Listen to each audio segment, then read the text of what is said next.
Day 62 of 365 Bible Stories. Moses stood before the burning bush on the mountainside, still hesitant and full of doubt. He said to the Lord, "If I go to Pharaoh, he won't listen to me. Besides, I'm not a good speaker. I stutter and I talk too slowly." The Lord answered, "Who made your mouth? I will be with you and teach you what to say. But if you need help, your brother Aaron is a skilled speaker. He will speak for you. I will be with both of you and tell you exactly what to do." Moses returned from the wilderness and met Aaron on the same mountainside in Midian. The brothers embraced warmly, greeting each other with a kiss on the cheek.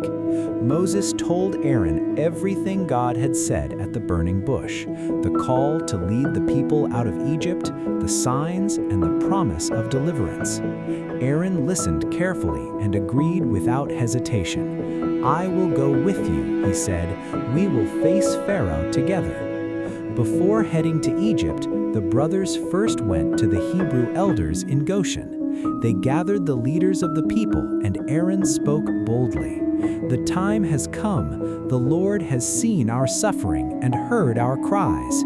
He is sending us to bring his people out of slavery.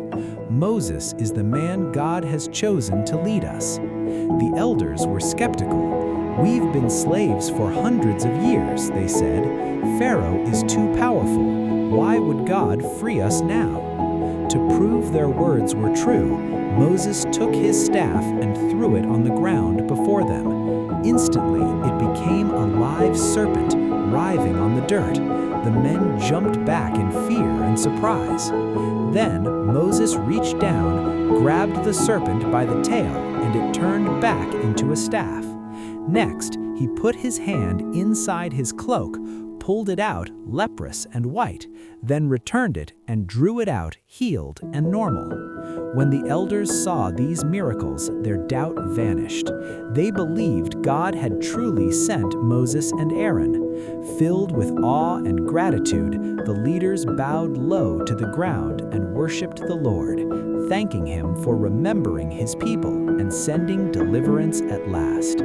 Join me tomorrow as we continue this journey through the Bible.